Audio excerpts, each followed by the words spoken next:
very windy at the moment. Seem to be just in a bit of a sheltered spot here, so I grabbed the camera out quick to say good morning to you all. I'm just going under Bridge 66 at the moment, which is the bridge which takes you into town, or if you go off in the opposite direction, straight to Tesco's. And as we leave the main centre of Rugeley, we have these playing fields now on our left hand side. Hiding behind the trees there, you can just about see St Augustine's Church, and just beyond the church there's an Aldi, and we can moor just up here at Bridge 67 if you wish to walk up to Aldi.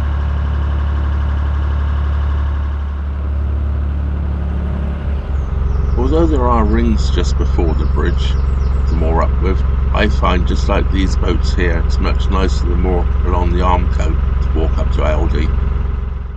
Even this early in the year, these willows are still overhanging the cut onto the top of your boat. Someone has given these two willows a darn good haircut. At least they're not overhanging at the moment.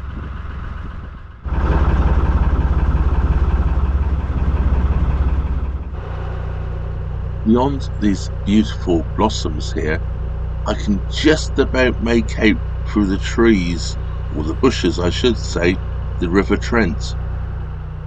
We can definitely see the River Trent now through the trees, just as we're approaching the bend which will take us across the aqueduct, across the River Trent.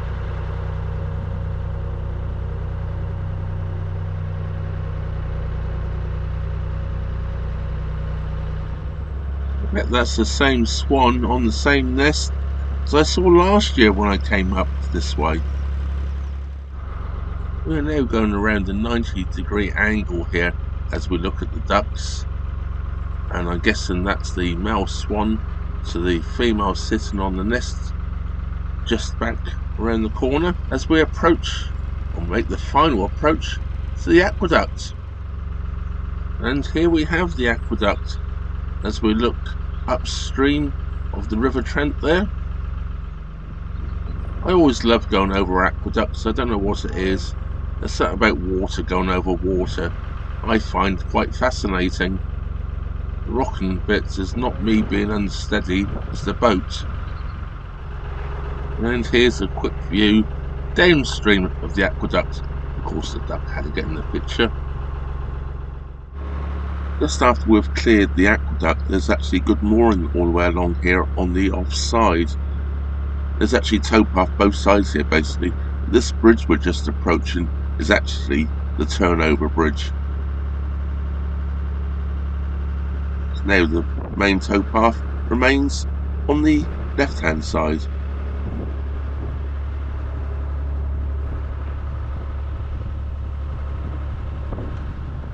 And just after the bridge we have a nice wide, big, deep winding hole here. To be able to turn anything around in that one.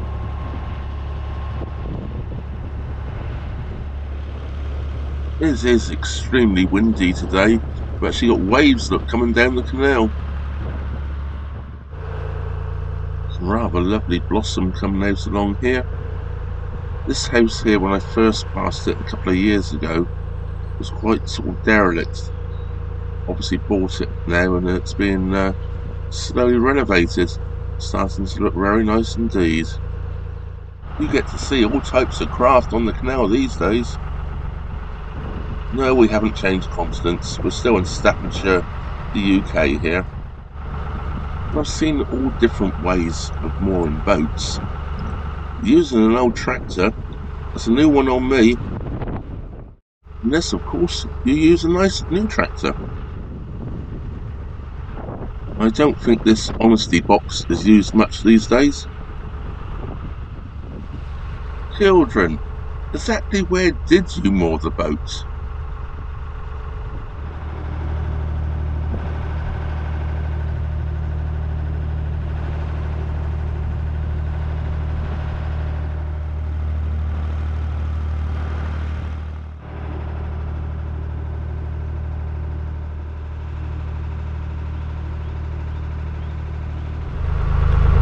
First lock of the day. It's a little bit sheltered here, so I'm able to talk to the camera. It's a bit of a change for the day. It's been extremely windy out in some of the open places. I'm just coming in now to my first lock of the day.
Just disappeared out of shot there because I went and pulled the boat forward a little bit. It drifted back up to the back gate. I didn't want the rudder or anything getting caught up in the gate, so I just went and pulled the boat forward. Now I can close the gate.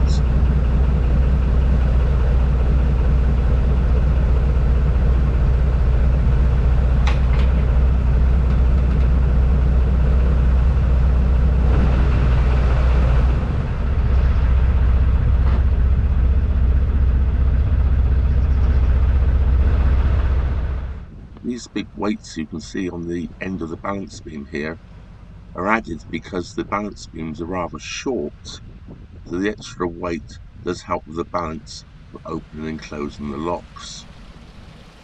Unfortunately though, it doesn't help with the leverage. They help a bit. I do love this lock cottage.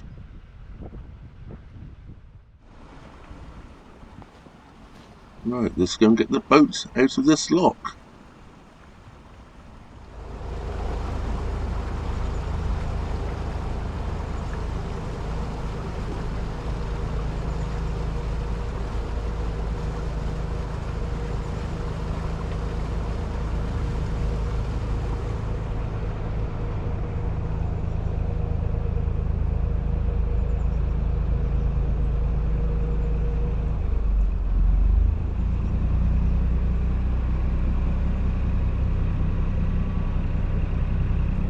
Nearly out. Just see me put my hand up there. That's because, fortunately, another boat has just come around the corner, so I don't need to shut the lock gate. There you can have it. I've got to jump off quickly, come and get my camera.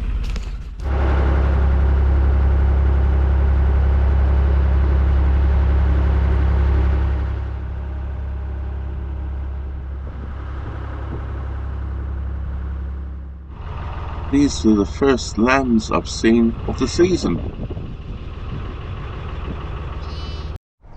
My intention was to go up through the next lock at Great Hayward, which I still might do, but I couldn't resist stopping here because of this. View's nice here as well. Nice piece of ash. That's going to become firewood for me.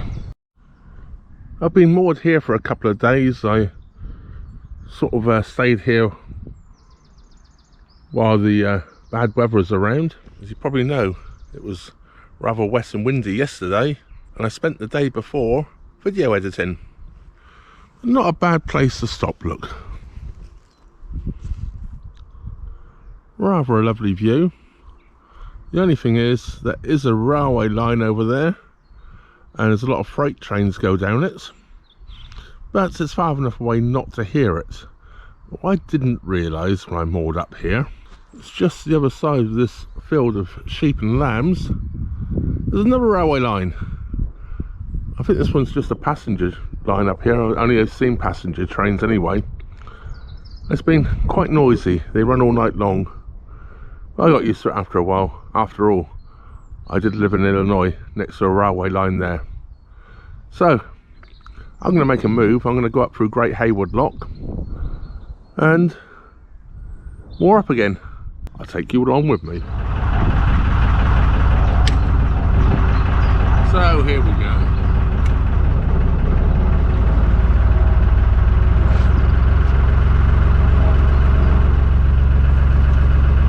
One of the reasons why I'm moving is between two locks. Although it's quite a long lock pound, just ran aground trying to come off. Look, I think the lock behind me is a deeper lock than the lock in front of me at Great Hayward, and every time a boat goes by, you seem to lose about half an inch of water. And we've now dropped about 6 inches, and I'm on the bottom.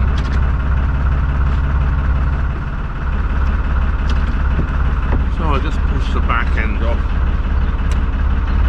Because it seems to be shallower at the front, I'm going to reverse back a bit, pull the front end off. I hope. It's starting to pull off now. There we go. We're floating again. These white signs say no mooring.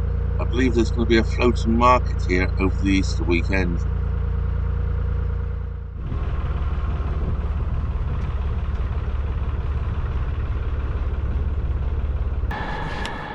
Well, I'm all moored up now, and it's a beautiful sunny evening. I'd like to thank you all for watching and everybody for subscribing. And a big thank you goes out to my Patreon and PayPal supporters. Your help is very much appreciated. Don't forget, if you're not already subscribed, please do subscribe. It really helps the channel, and of course it is free. And don't forget to hit that old bell notification button. That way YouTube will inform you every time I upload a new video. That just leaves me to say thank you very much for watching. Trevor out.